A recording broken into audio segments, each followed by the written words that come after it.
This podcast is brought to you by Craft Beer and Brewing Magazine for those that love to make and drink great beer. Learn more online or subscribe at beerandbrewing.com or find us on social media at Craft Beer Brew.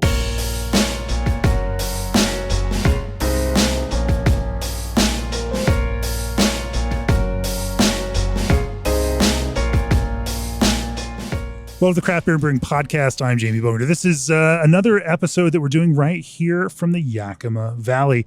And we're sitting in the most beautiful of locations out on the patio of Bale Breaker Brewing. Kevin Smith, co-founder, Brewmaster, is with me. Welcome to the podcast, Kevin. Yeah, thanks for having me. And welcome to Yakima, guys. We're here in the shadow of hop vines. And of course, the brewery itself is surrounded by hop fields. Your family comes from the Loftus Ranches, the family.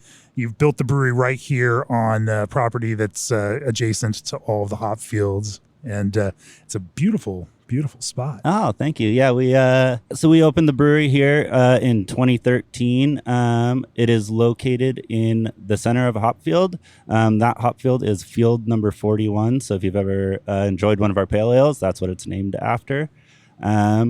And yeah, so I came from a long line of hop growers. We're hop growers first and brewers second. And now you're brewing. Yep. Now we're brewing. Now we're brewing, coming up on 10 years. And so the hop farm started with my great grandparents back in 1932, and we've harvested hops every year since. Fantastic. Well, I can't wait to get the full story. And one of the interesting things is you've taken advantage of that connection with the family hop farm, the connection to farming in general, the connection to the broader Yakima farm environment. And you are growing your own ingredients here on the farm, not just hops, but also barley, taking advantage of all the things that Yakima Valley has to offer for you all, and integrating that agriculture into your beer. Can't wait to delve into that. I mean, even that agriculture even extends into cannabis now. Yeah. And so you are a multifaceted beverage maker working in a whole bunch of different agricultural fields.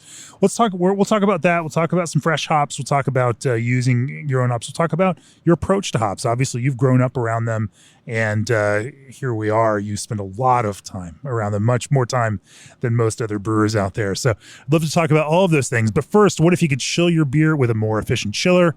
The answer, G&D Chiller's new micro-channel condensers. G&D's micro-channel condensers are highly efficient in hotter regions, use a fraction of the refrigerant over traditional chillers, which provides less opportunity for leaks along with lower global warming potential. G&D Chiller's engineers are committed to green technology design while developing a more energy-efficient chiller for the brewing industry. Contact G&D Chillers today at gdchillers.com. Also, are you ready to brew like a pro? ProBrew has the equipment, systems, and technology to take your brewery to the next level. Check out www.probrew.com for info on patented ProCarb inline carbonation technology, ProFill rotary filling and seaming can fillers, the Alchemator inline alcohol separation system, 7 to 50 barrel brew houses, and more. ProBrew, a subsidiary of Technoblend, now a ProMock brand, offers the craft beer industry innovative solutions to help you brew like a pro. Go to www.probrew.com for more info. Also, thanks to Yakima Valley Tourism for helping make this visit possible. To plan your own trip to the Yakima Valley, start at visityakima.com.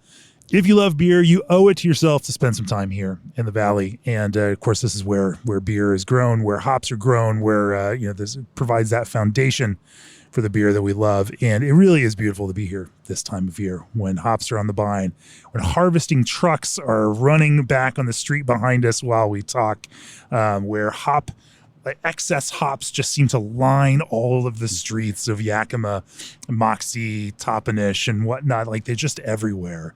It's just hops everywhere. It's a beautiful, beautiful time of year. Anyway, let's talk about that. So, Kevin, give me some of the background on Bale Breaker and following this arc of the launch of the brewery. Obviously, Loftus Ranches was a successful hop grower. There wasn't necessarily a need to launch a brewery, but you all saw an opportunity and wanted to kind of explore that. Yeah, totally. So I guess kind of the genesis of Bale Breaker obviously starts a little bit before we started making beer back in 2013. I was growing up on a farm. I've got a older brother and older sister. We worked on the farm growing up and kind of got to see the first craft boom kind of running through, and, getting to meet people like Benny Clerzo and Ken Grossman when we were just working on the hop farm, and kind of realized this is a cool industry to be in. Like, a lot of cool guys. They're all super jazzed about what they do. We kind of just thought our dad was a weird farmer and like, Sure. what is this? It didn't seem any different to us. That's just what we always knew. But then once we started, getting older and seeing kind of how cool people thought craft beer was and how cool the people making craft beer was, it kind of piqued our interest. And so I was over in Seattle at University of Washington. I graduated, and within a few months, I had my first brewing job over there. I brewed at Two Beers Brewing Company for, about a little over 2 years. And that was about the time that my sister and her husband were in Coeur d'Alene, Idaho. She was working for a winery over there, and he was doing some sales. My brother had just moved back to take over the family agriculture operations. And my sister and her husband were like, hey, we kind of have a crazy idea. You guys want to open a brewery on the hop farm?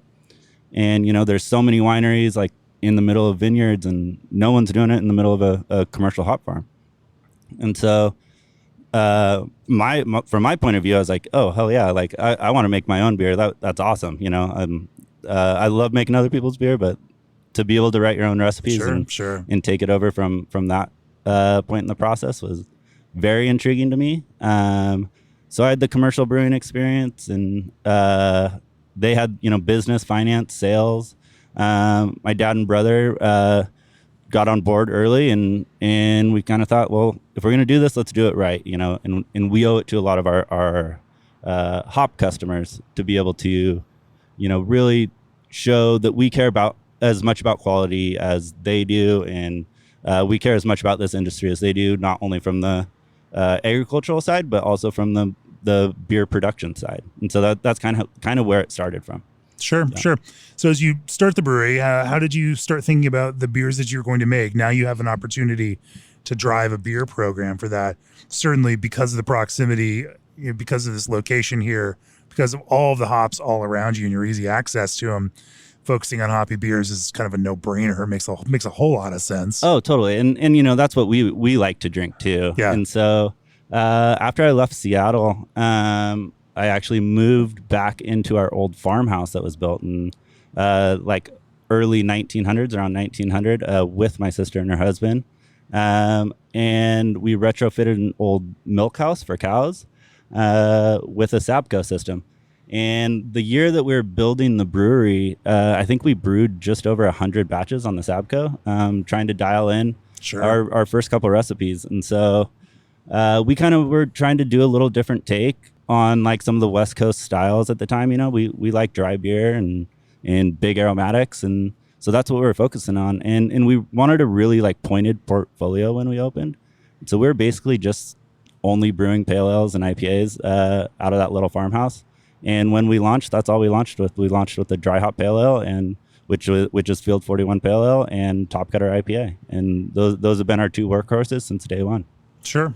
Well, let's talk a little bit about how you designed those and formulated those, and then maybe even talk a little bit about how they've developed and grown over the years. But before we do that, supply chain challenges are here to stay for a while, so why not trust the experts to handle freight for your ingredients? Old Orchard has partnered with a leading logistics firm in the craft beverage industry to transport your craft concentrate blends. When you order 2 pails or more of concentrate from Old Orchard, you qualify for freight quotes from various carriers and can stay up to date on the status of your shipment. To get started on a freight quote for craft concentrates today, head on over to oldorchard.com/brewer. Also looking for a good lager yeast? Fermentis, the obvious choice for beverage fermentation, provides brewers large and small with the most complete portfolio of dry lager yeast available anywhere. To learn more about how Fermentis can improve the quality of your fermentation and for the latest on their exciting new product releases, visit fermentis.com. So you started, wanting to make a very highly aromatic, but also modern West Coast IPA, that really pushes hops forward. And you still do that to this day. But I should also say that you do it in a format that also hits all of those technical beautiful technical standards that we truly love about beer. Joe Stang and I were here a couple days ago, just Saturday, after meeting up with another hop grower here in Moxie. Popped in, and we both remarked at just how beautiful the foam was on the beer, the lacing as it just sat there. It's really something else. But talk to me about building, this idea of a modern hop forward aromatic IPA and how you started in that formulation. Yeah, totally. I guess I'll start with kind of like our thought process on West Coast IPAs and pale ales, and because that's really what we started with. And so, at the time, kind of coming out of the Northwest, there was a lot of really aromatic beers, and we always kind of say up in the Northwest, we never really cared about clarity to begin with. We look back at some of the classic styles coming out of the Northwest, Mac and Jacks and Manny's and stuff like that, and they were always unfiltered. But we wanted to kind of ensure that the beer going into our cans was really clear, and trying to be able to do that with providing enough malt character to carry the amount of hops that we wanted to showcase in the pint glass was a little bit tricky coming out of the gates. But I mean, for the most part, we're trying to just build a backbone of malt that is just enough to carry it through. But yeah, so one of the biggest things when we started was really, we wanted to put as much emphasis into every single hop addition as we could. We thought that the bittering addition was just as important as the dry hopping addition. And so we were looking at the hops, what their cohumulone percentages were, how they behave in the kettle. So we could ensure that we're getting predictable, present bitterness, but that doesn't linger. It kind of hits your tongue and that it's there, but then it passes away with the drink. And so that was a big part for us was really dialing in the flavor and the bitterness with the same approach and the same care that we do to just aromatics and flavor. And so that was one of the first big steps. And so we love here to bitter with Simcoe and Warrior. Both of those hops do a very good job in the kettle. They're very predictable. And so we lean heavily on those, but then getting into the aromatics, what's the timing look like on that? Or is there anything that you're doing that's particularly different or special to make sure that smooth but present bitterness is there from the start? One of the things that we're doing there is a lot of our IPAs will take a first word addition of Simcoe to kind of get, depending on the IBU load, but to try to get, maybe a third or 40% of the way there with Simcoe, because we just know that hop like the back of our hand, and it plays well everywhere in the process, but it is a very good bittering hop. It was actually bred to be a bittering hop originally, but the alpha acids weren't high enough to tag it for the alpha market, and so it was what I would say a beautiful failure for craft brewers is that we got Simcoe. And so we like to do first wort hopping with that. And then some of our, bigger West Coast IPAs that you might want a little more of a bitterness bite, we'll add some Warrior extract to the kettle to just kind of save volume, not add too much plant matter there. But again, Warrior is just so predictable in the way that it bitters, and it has a pretty low cohumulone percentage. And so those you mentioned that. What do you, and I imagine there's some range to these for both of those hops. Is there some spot that you look for in terms of alpha and cohumulone for those that you find generally will produce a nicer bittering for it? Yeah, totally. If you can find a hop that is in the upper teens or low 20% cohumulone, that it's going to be something that's probably going to give you a nice soft bitterness to it. Once you start getting up, over 30 and into 40% cohumulone, it starts to get a little less predictable, or at least the calculated IBUs might come across a little bit less than the perceived IBUs. And so that's an important part of the recipe building for us is knowing that when a hop gets boiled, what it's going to do to the final flavor. And so we're even pretty wary about that in 15-minute and Whirlpool editions.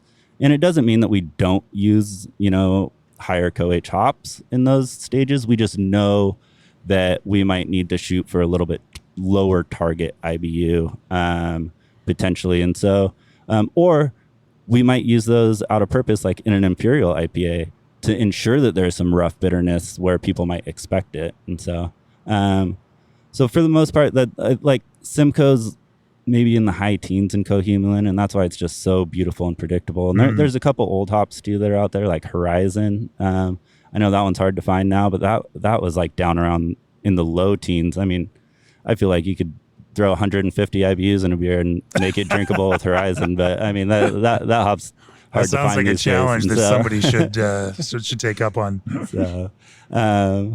So yeah, but so that's definitely the first step that we kind of look at in terms of crafting a West Coast IPA. But after that, you know, the flavor and the aromatics kind of become a blank slate, and it's kind of whatever is up to the brewer or the creative mind behind the beer at that point. And so depending on where we want to go, you know, it's a lot of, you know, trying to feature you know, bright citrusy hops, or if we want to take it a different direction and go really dank, and just kind of pair with those. But we usually try to pick a lead hop that might carry, you know, 50% of aromatics or something like that, and then find some nice supporting casks that'll either elevate or add something that hop doesn't. And so with, let's say, like with Top Gutter, it's a Simcoe, Citra, Loral, and Citra's the lead hop on it, but the Simcoe adds a little bit of pininess and a little bit of grapefruit that the Citra's not bringing, and the Loral just kind of rounds it out really nicely with a little bit of like floral aromatics that aren't too overpowering. And so that was kind of where we always wanted to be, and Top Gutter's definitely evolved over the years, but it's always kind of stayed true to the initial kind of framework that we started out with back in the old milk house. And so Loral is kind of a bold choice for a modern contemporary IPA. Yeah, totally. I think that Loral, you know, and this is my personal opinion, I don't think that it gets a fair shake with some of those other hops. I know that, you know, maybe leading with a Loral IPA may not be overwhelming in the aromatics, but a lot of people think that it's more for, you know, kind of faint aromatics in a lager or like a blonde ale or something like that. And while it does succeed in those beers, it's an extremely good complementary hop in IPAs. It can really elevate other hops, or even cut a big dank hop and bring it back to something that's a little bit more palatable. I think that there's a lot of uses for it in modern hoppy beers. That's interesting. What are some of the other lead hops that you use? And I love this idea. We have had similar conversations with, like, you know, the guys from Hop Butcher, you know, because they've got their bangers, you know, those big hops, and then there's, you know, almost what I guess we're called the point guard hops that you know that play that assist role. What are some of those other leads that you all find yourselves hanging beers on? Yeah, totally. We've built beers. I mean, Citra is obviously a big one, and it's a big one for most people in the industry. We love using that hop to build around on West Coast and hazies. Mosaic's one of my favorite hops to use in terms of really bringing, you know, complexity and dankness to a beer. That one's really fun, and of course we're in the middle of that harvest right now, and so there's some Mosaic out of the kilns, and it's fun to smell the range of it out there right now. Oh yeah, I mean it goes anywhere from blueberry to pine, and then it can just roll into some dank complexity where it's not just onion garlic. There's a lot more going on there, but when it brings a little bit of that OG, you can get some real complex aromatics coming out of your pint glass. And so that's a big one that we like. And then there's a couple experimentals that we get to play with that are kind of out in the super elite trials, so they might be getting names here pretty soon. But one of the ones that we've built some seasonal IPAs around is HBC 630. It's got this nice nice approachable citrus characteristic to it with a little bit of like tropical fruit. And you know, it's not doesn't quite carry the intensity of like a Citra or a Mosaic, but all of the complexity is there, and it plays really well with other hops. And so with us, since we're basically using 98 or 99% of the hops that we use at Bale Breaker, we grow on one of our 2 farms. We're a little bit limited in the sheer number of hops that we use, because we only grow about 14 or 15 varieties on the farm. Oh, only. Yeah, only. But that's a short playbook, for a lot of sure. some brewers can will dive into 30 different hops or whatever. Where we're a little limited in that, but we love the hops that we use, and so it's a lot of our beers. We'll take a Simcoe, Citra, or Mosaic as the lead, and then we just try to fill in where we see fit around it with some experimentals or even just some of the nice public varieties that we grow that may not have the sexy name to it, but that just elevate a beer.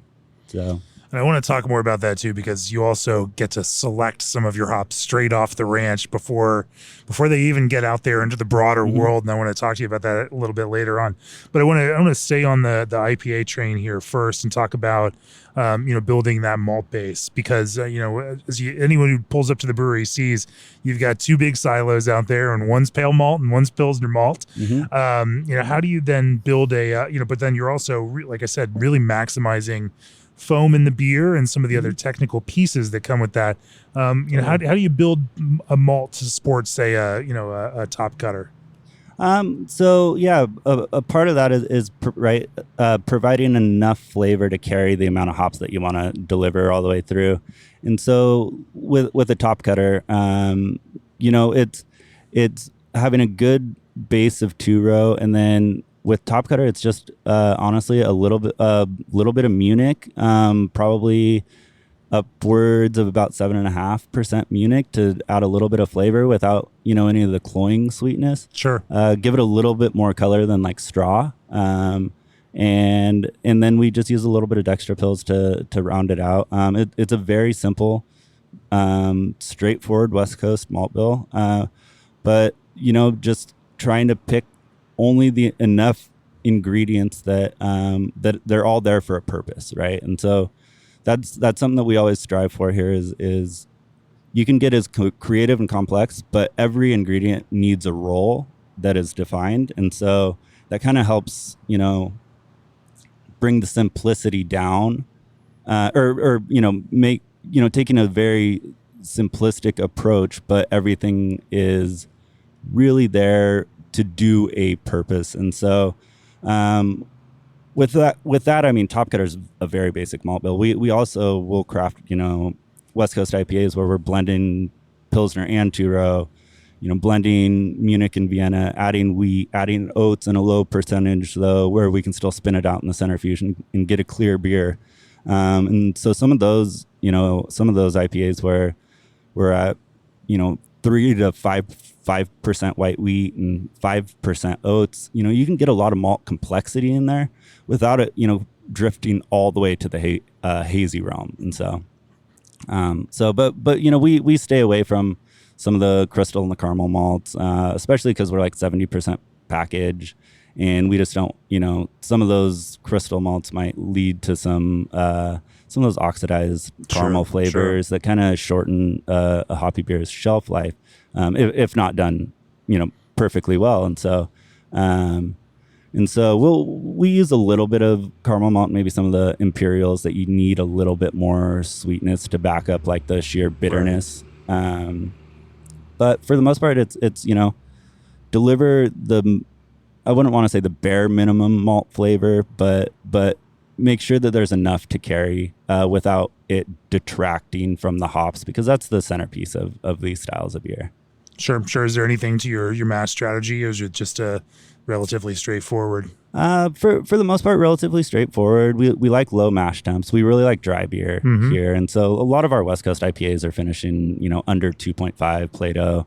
Top Cutter finishes at 2.1, and so it's a dry beer. But just knowing that we don't jam too many IBUs, so it's palatable. When you get that dry, the hops can really jump out. So it's just finding that balance between enough malt flavor without residual sweetness. But with you don't want a hop, you don't want someone to be scraping their tongue after they drink your beer. Right. And so, you know, just finding that balance, in giving it the environment where the hops can shine. Right. And so that's, you know, where it's picking malts that have a lot of flavor, but not so much that they're going to detract from the beer in the long run. And so. Sure. What's fermentation look like for those? Yeah, so all of our West Coast IPAs are fermented with 1056. We typically like to ferment it on a little bit on the cold side to reduce any fusels. You know, for how cold? What's that? How cold? Oh, cold. So basically between 63 and 65. Oh, okay. Depending, you know, all of our imperials, anything over 7% alcohol, we're fermenting down around 62, 63. Anything between 6 and 7, you know, we might pick it up a little bit, so it might be like 65 degrees. And then we'll do a 4-degree diacetyl rest to bump it up. And on a lot of our core beers, it's just a single dry hop that's all post fermentation. We like to keep our yeast source clean from hops because, you know, yeast is the beating heart of the brewery. Sure. And so just a single post fermentation dry hop that we spin with a twin screw impeller pump to reduce, you know, keep oxygen low and really get a lot of contact time out of that. So, and what we do a lot, we use a lot of cryo here. And so post fermentation, we like to use a lot of cryo hops, like kind of take the bract out and just really let those like oils and concentrated, you know, hop aromatics shine. So. Yeah. And it certainly has other pragmatic, you know, benefits in terms of, you know, reducing the potential vegetal flavors. Yeah, totally. But also interesting because then it would have to go through, you know, from the ranch over and be processed into to cryo and then come back over here to the brewery. Yeah. Yeah. No, we still, we get all of our hops from Yakima Chief. Our farm's partnered with them. And so we have no pelletizing or processing on the farm. So all of our hops that we select from the farms all head down to Yakima Chief for processing into extract, pellets, cryo, and storage down there. As much as I'd like to be able to hold a year's supply of hops, our cold room isn't quite that big. So. Sure. No, I'm sure they have much larger, more expansive facilities for that kind of thing. Yeah. Well, let's talk to me a little bit about that dry hop again. You know, in terms of temperature, you know, where do you keep that? You tend to dry hop on a single charge, multiple charges. I like the recirc idea, you know, obviously just to continue that, but does that shorten the overall dry hop time? With the recirc, it can shorten it probably by maybe a day or so. We spin it on day one. So if we add hops, we'll let them sit overnight to kind of soften, and then spin it the next day. And then we let it sit at that temperature, depending on what exactly like what beer it is. It'll sit at what the dry hop temp is, which oftentimes for us is about 52 to 55 degrees. Okay. If it's a post-fermentation dry hop, because we like to crush the yeast out and remove as much as we can before we spin it with the hops. And so most of our dry hopping is done in the mid-50s. And yeah, it's about a three-day process. But we also employ a lot of different dry hopping techniques for one-off beers and for hazies and things like that. And so we do use a lot of T90. I'm sure a lot of brewers have come across hop creep in the past, and it's kind of a newer technique that a lot of people have been talking about over the last few years. But is the fermentation dry hopping, where you're getting the biotransformation, and what we see is it kind of accelerates the hop creep. And so if we add it on day 3 or day 4, usually by the time fermentation is done, any of that kind of cleaving of sugar, long chain sugars that's happening with the T90 and the enzyme that seems to be more prevalent in that part of the hop, it's usually spitting the diacetyl out and cleaning it back up by the time fermentation is done. And so we can confidently add the secondary dry hop without really worrying about hop creep. We obviously check it, but we don't see it happen very often after we do the fermentation dry hop. And so if it's a hop that we're not, or if it's a beer that we're not harvesting yeast off of, oftentimes we will add a T90 hop charge in order to just push that hop creep along and keep the beer moving and tracking, tracking as a 21-day beer, which is what we like to do with our IPAs. Sometimes that hop creep, you can start pushing out to 27, 28 days. Right. And while the beer will typically always clean itself up, that's tank residency time that you can't really get back. Sure. You mentioned high gravity brewing as you were walking around the brewery before. Talk to me a little bit about, using that kind of technique in order to produce more beer well, I shouldn't say you've got a lot of equipment there. You've got some big tanks and 30-barrel brew house, and you're pushing a lot of beer out there. But that helps you increase some of the efficiency of what you do. We moved to high gravity brewing probably about 2 or 3 years ago, kind of when we're starting to butt up at some of our brew house capacity. We don't like running 24-hour shifts here, and we try to stay away from weekend work as much as we can.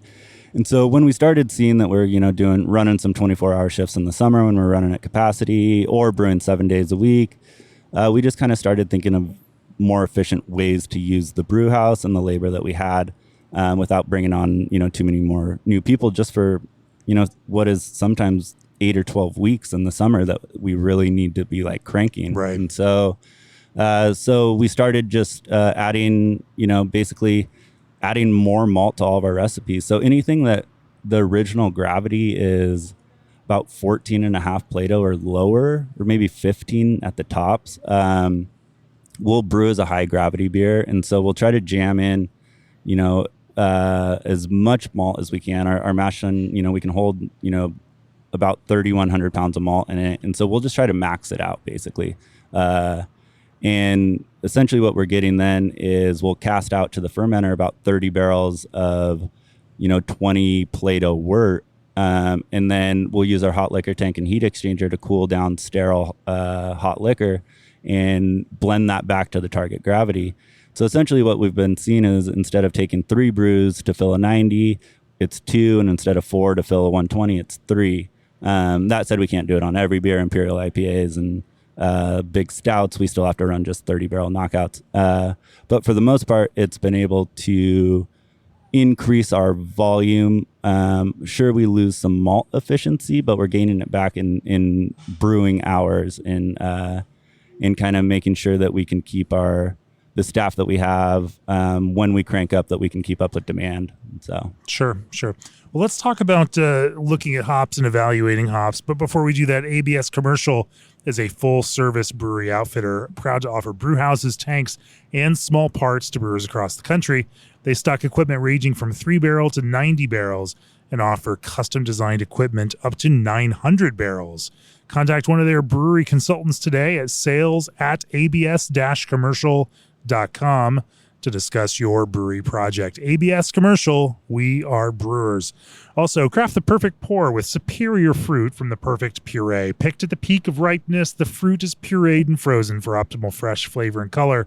But don't just take their word for it. Experience flavor firsthand by curating your own complimentary sample box at perfectpuree.com/beer. That's Perfect Puree, PUREE.com/beer. Samples are complimentary for brewing professionals only.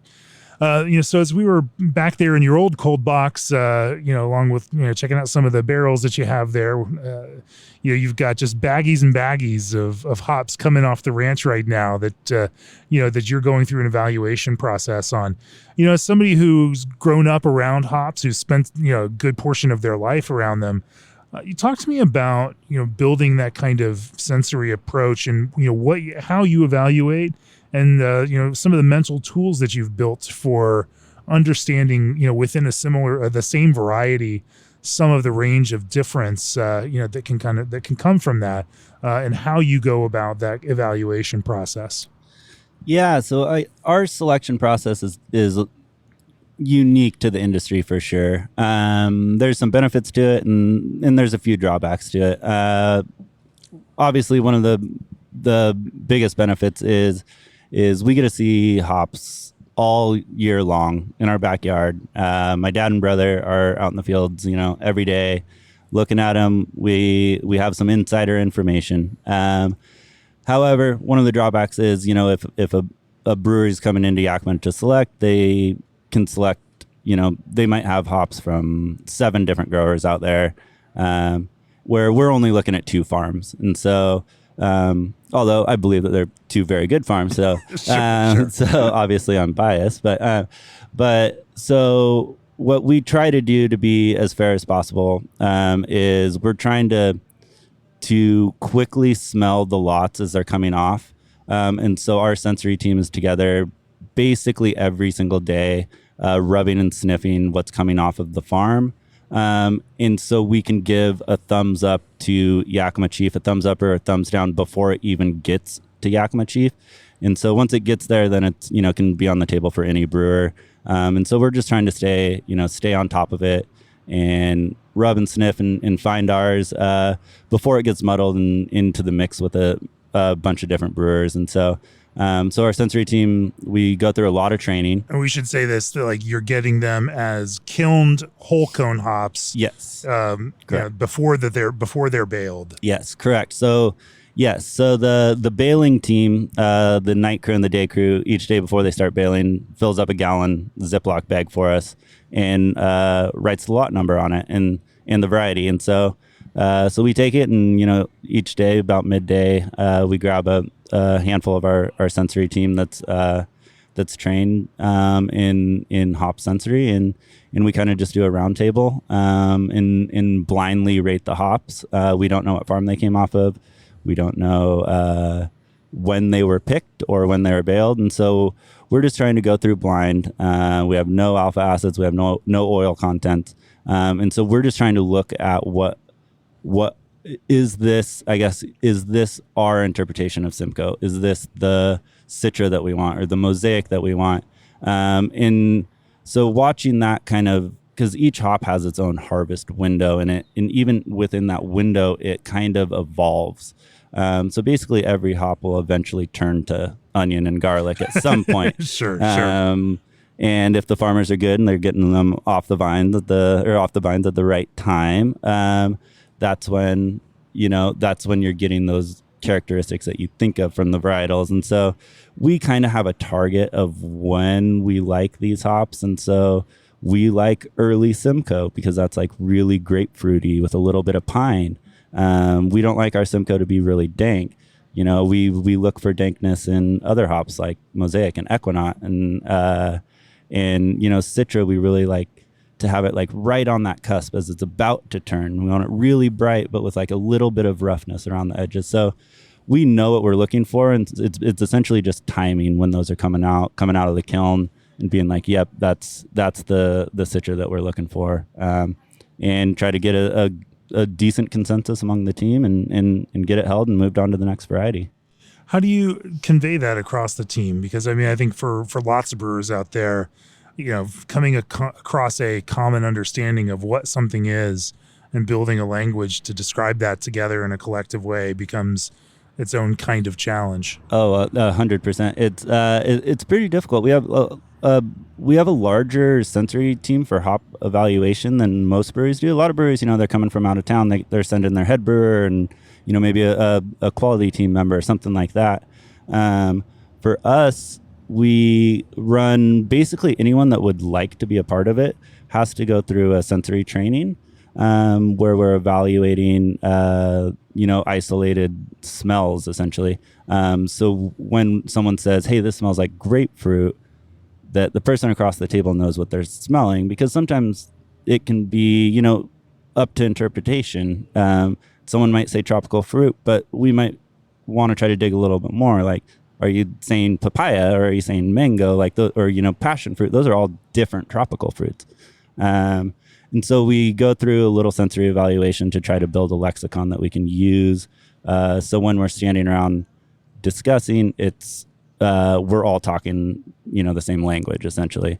And so usually that process, it puts the people that really care about the process are the ones that are going through the hurdles to get onto the team. And so it's made up of, our entire quality team and pretty much all of our brewers and cellarmen for the most part. And a couple of packaging guys are super interested too. But, at any given day, we've got, we will have 7 or 8 different people smelling hops and given their analysis off of it. And so, how do you process that? Is it all pen and paper, or is there some other system around it? We actually, we had a company called Loftus Labs. It's like data scientist. Wow, you guys are even in the tech sphere. Yeah, we just started. Started doing some data tech geared towards agriculture, and one of the guys on the team built us a little app, so we can plug it all in blind and record that data and put it into a dashboard for future years to come. That said, though, we do a lot of pen and paper as well. Usually it's quick to do it on pen and paper, and then we can backlog into the app. Sure. But for the most part, that's what we're doing. Or if you have a brewer that's starting at 4 a.m. and he needs to get out before the round table, he'll use the app, and then we can just look at his look at the answers that he put in. You can just cheat off of his notes. Yeah, exactly. Right. So as you're going through a variety, I think especially for brewers that may not have gone and selected before, or even brewers that come and select at specific times when not everything is necessarily the full range of something may not be fully available at that point. How would you describe for a common hop like Citra, just what the kind of front and back end of that bell curve look like, and then what the middle of that picking season looks like? I mean, what does that range look like, and how do you then develop some preference for some piece along that broader range? Yeah, it's that's pretty tough, because it is one of those things where every brewer is going to have their own preference, right? And what their beers are built around. I know plenty of brewers that, I said I like the early Simcoe, that might be on the front end of the bell curve, where it's like, grapefruit citrus, and maybe towards the top of that curve, it starts getting more pine, and then it'll start fading more and more into onion garlic. And I know a lot of brewers that, their flagship IPA is built around dank Simcoe. And so they're like, let it hang. I want it stinky.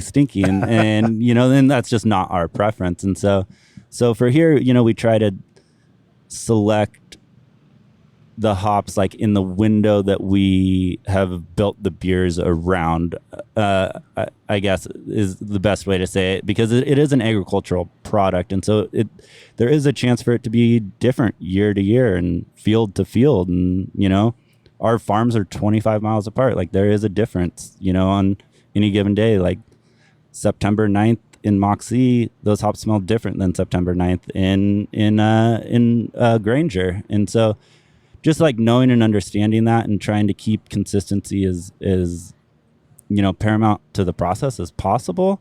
That's our goal. But also, if you're, a brewer that maybe you don't adhere as much to flagships as someone like us, or some of the more breweries that have like standard flagships that come out all the time, they might just be looking for the most intriguing and complex hop, and there's no right or wrong answer. It's just kind of solely the preference of the brewers. But that like I said, though, like with the bell curve, some of that is on the farmer to try to get it off at the top of the bell curve. Although you can't pick every hop at the same time, right? And so there's still, the curve still does exist, and so kind of picking on that curve is typically, on the left hand side of the curve is going to be might be a little grassy at the very, very beginning, but it'll start feeding into those intense aromatics of whatever the hop is. Citra, you might get some like pineapple, some peach, like peachos. Mosaic, you might get a lot of that berry, and even a little pine. And then as they all kind of crest the curve, they just start moving from their like core aromatics to onion and garlic. And so anything on that back end of the curve is just slightly getting danker and danker and danker until it turns to all garlic at one point. So. Sure. You mentioned having two different farms that are 25 miles apart. how much difference does the kind of terroir make between those two?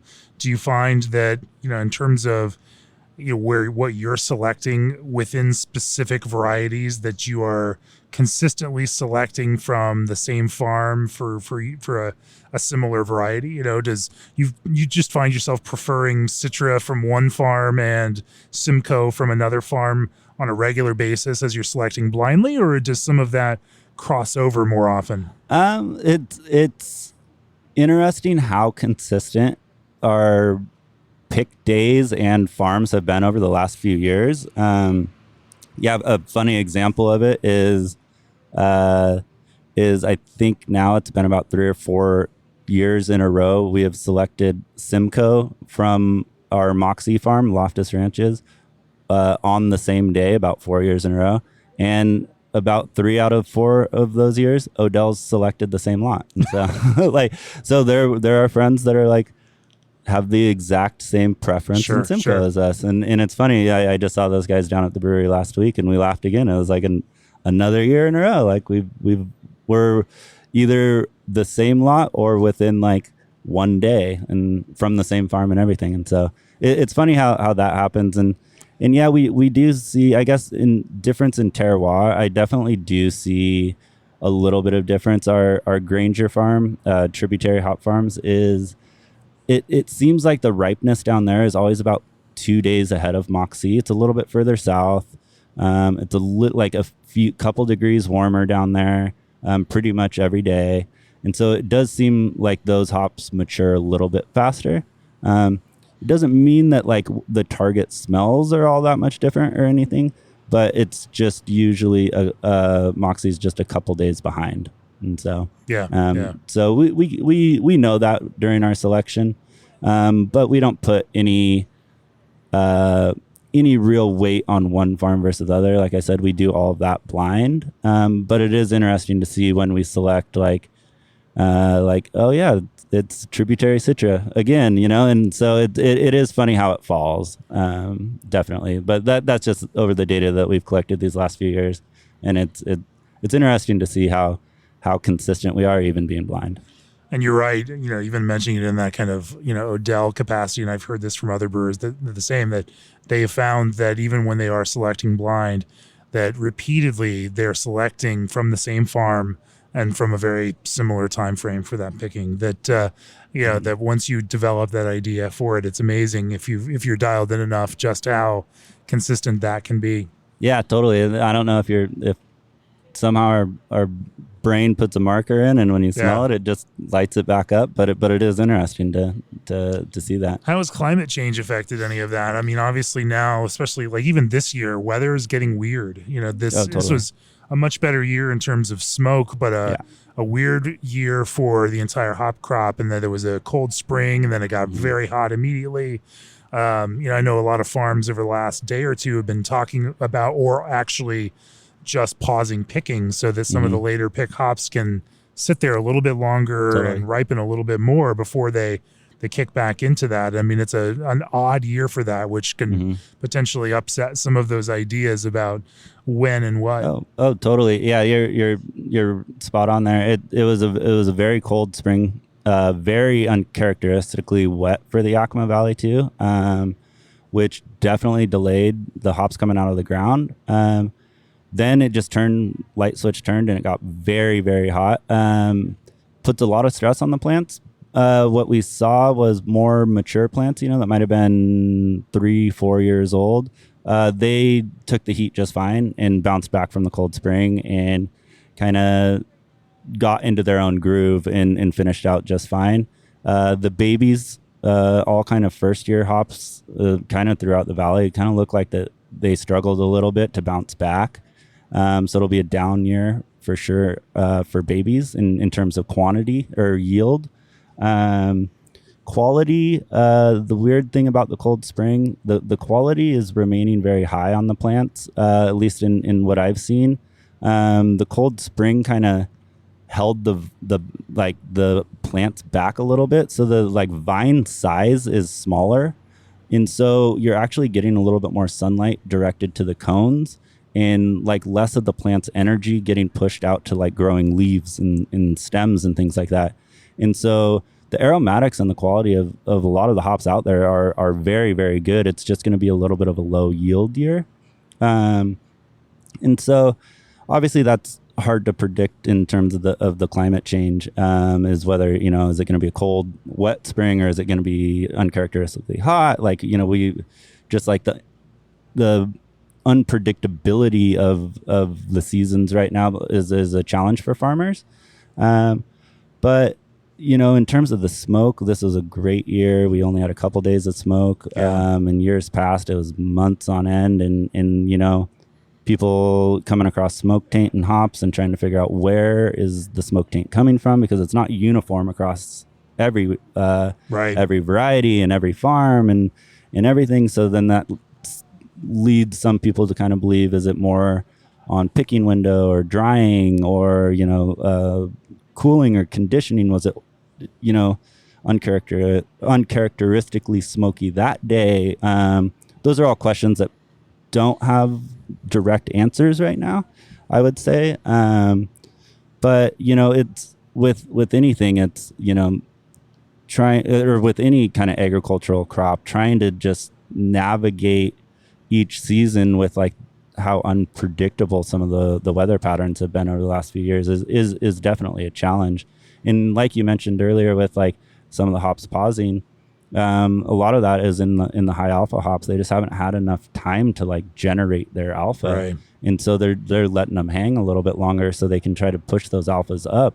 Because if you're picking, Warrior or Pato and it's only 13 or 14% alpha, like that's going to hurt the alpha market, and so letting them hang a little bit longer to try to push those alphas up closer to 20 is going to be something that the farmers are navigating, but it's going to then help out the alpha market and be able to not have too big of a dip or too much of a surplus or shortage in any of those markets. And so sure no, it's going to be an interesting year all around. Obviously, problems in Germany.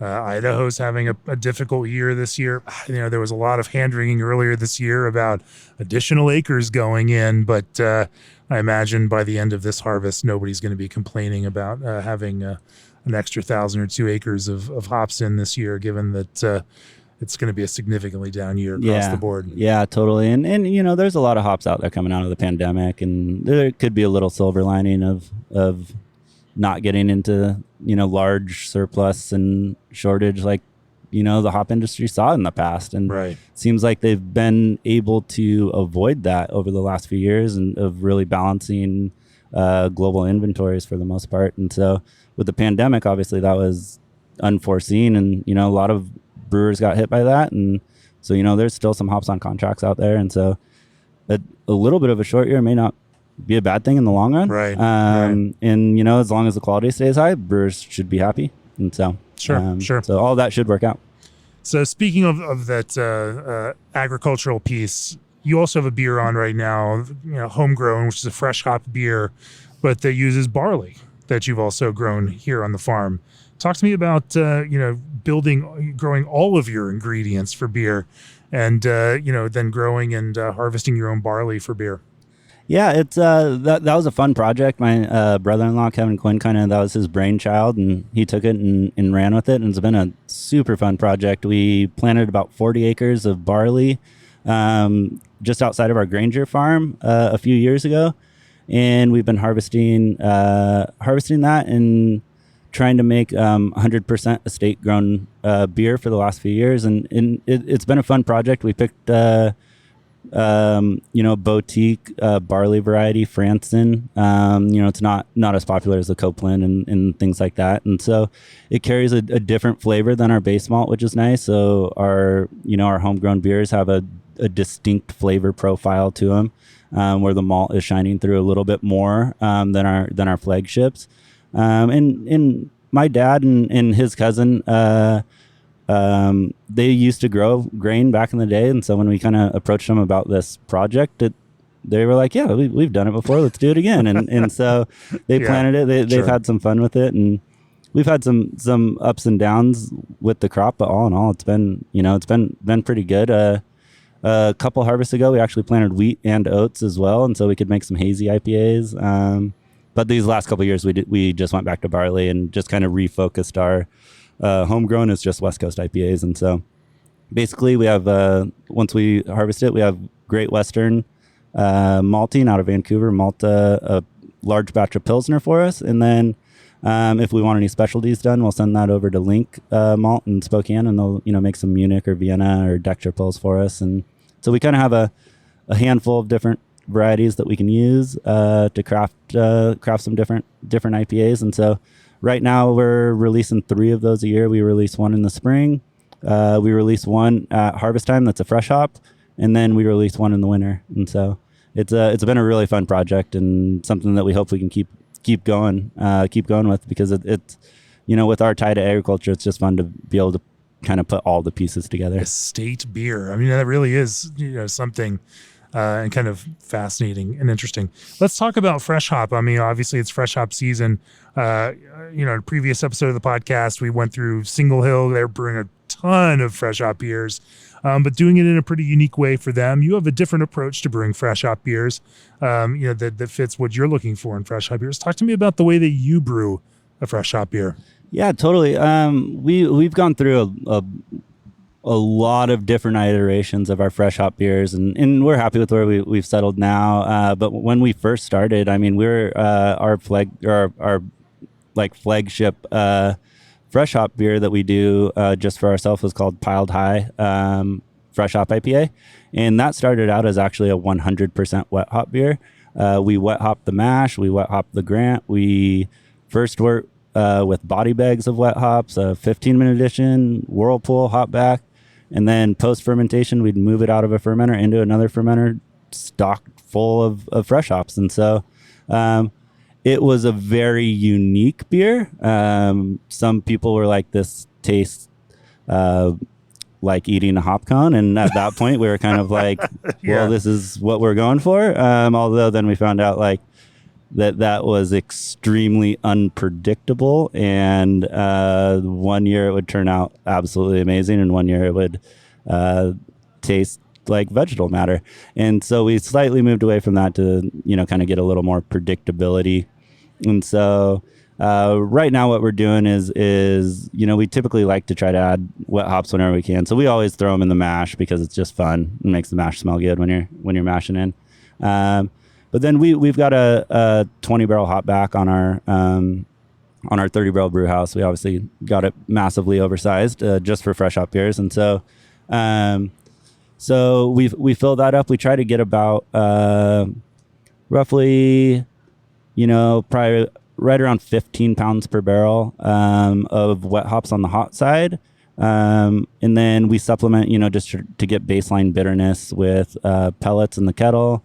And then after we run it through the hop back, we'll send it back to the Whirlpool where we'll do an additional pellet charge there to try to dial our IBUs in, just because the hop back's a crapshoot on how many IBUs you're going to actually pull out of it. And so we try to write the recipe to be like, all right, if we want this thing to be 55 IBUs, we're going to craft the recipe so it can drink at 40 if we miss, or it can drink at 70 if we extract way too much out of the hop back. And then typically in post-firm, what are some of the constraints in that recipe design that make it a little more flexible for that? It's really just kind of trying to, keep the original gravity and final gravity in check. We don't want it, if it's trying to make a 9% alcohol imperial IPA where you really need those IBUs to carry through.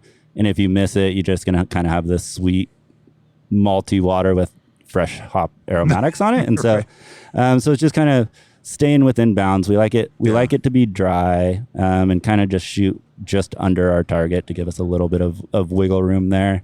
But I mean, it's mainly that, most of our wet hop beers, are coming in between 5.5% and 7% alcohol. So we're always kind of targeting right around that 45 to 55 range, knowing that if they float outside of that range, that they should still pass through on being balanced with the bitterness. That makes sense. That makes sense. Then on the dry hop side, do you do anything with hops there? Yeah, so we each year we do two. I don't know if this is the right term, but we call them cheater fresh hops to get them out early. Because and actually this is a personal plug that I'll put in. I've always said that September is the month for making fresh hops and October is the month for drinking fresh hops, but I think some distributors and things always want to creep up a little bit and have people drinking the fresh hops in September. Seasonal creep? What? And so we caved in and we make a couple of those. So there's actually our homegrown that we grow the barley for. We can that in 16-ounce cans and draft in our footprint. But we actually brew it about 10 or 12 days before harvest starts. And so fermentation is done on the first day of harvest. And then we go out and grab the fresh hops that we need. This year, what we did is we brewed 2 90-barrel batches of homegrown. One of the 90-barrel batches got the full charge of wet hops and the dry hop and no pellets. And so we actually moved it from one fermenter to another on, I don't even know, it was like 25 body bags of fresh hops. It was like 600 plus pounds in a 90-barrel batch of fresh hops. And it sat for 3 days on that and then got moved off of the fresh hops. The other 90 barrel only got pellets, and then we blend those downstream in the bright tank. And so that's one technique that we do, but that way we can get a fresh hop out by September 10th into the market. And so we also take that approach to brewing one on our pilot system that same way, so we can have a couple wet hop beers. But the majority of what we do, like the other 7 or 8 fresh hops that we're doing this year, are the traditional hot side fresh hops that just get them in the hop back. And then this year actually that was the first year that in the dry hop we're playing with a little bit of YCH's 301. That's the fresh frozen fresh cryo from last year's harvest.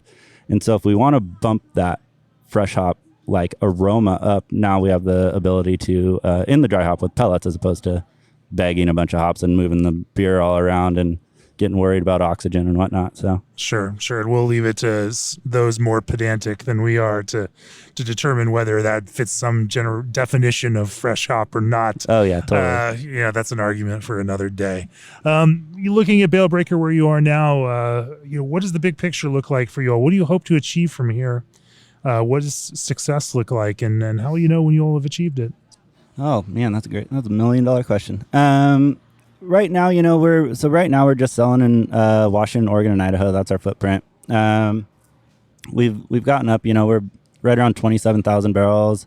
About the 4th largest independent brewer in Washington State. So a lot of that already looks like success for us. Very happy with where we're at. That doesn't mean that we're necessarily done. But kind of from here, it's a lot of just controlled growth, and we still have some capacity that we can add on.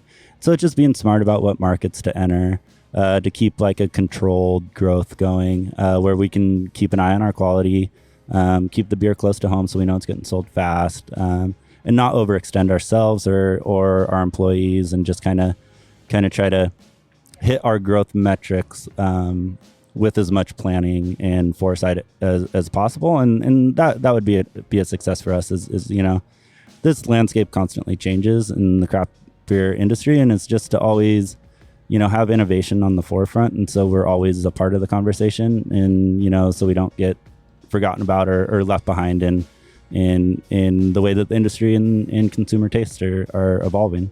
So. Well, it sounds like the farm now has its own lab for pushing these kinds of ideas, and that the information then flows both ways. And it's also really nice to see that kind of value add to agriculture that craft beer provides, and you all illustrate that connection directly right here in Yakima. Well, I think that's a great place to bring this to a close. For nearly 30 years, G&D Chillers has set the mark for quality equipment you can rely on. ProBrew has the equipment, systems, and technology to take your brewery to the next level. Think outside the puree box with Old Orchard's craft concentrate blends. Fermentis provides brewers large and small with the most complete portfolio of dry lager yeast available anywhere. ABS Commercial is a full-service brewery outfitter, proud to offer brew houses, tanks, and small parts to brewers across the country. and craft the perfect pour with superior fruit from the perfect puree. If you've enjoyed this podcast, and I hope you have since you've been listening to the entire thing, go to beerandbrewing.com, click on that subscribe button, let us know this content matters, help support us so that we can keep bringing you content like this. Live and direct from Yakima, Washington. I shouldn't say live, it's recorded, but recorded live here in the Yakima Valley on the ground with folks that are living and breathing hops here in Yakima, and of course craft beer too every day. Kevin, if people want to learn more about Bale Breaker, where do they find you all? Yeah, go to balebreaker.com or follow us on Instagram at Bale Breaker. If you're ever up in the Pacific Northwest, we sell around Washington, Oregon, and Idaho. And we just 1 year ago opened a brewery over in Ballard as well. And so if you're in the Seattle area, please go check it out. Thanks for joining me on the podcast. Thanks for talking about hops. Thanks for talking about brewing. Not a problem. Thanks for having me. Cheers. Yeah, cheers.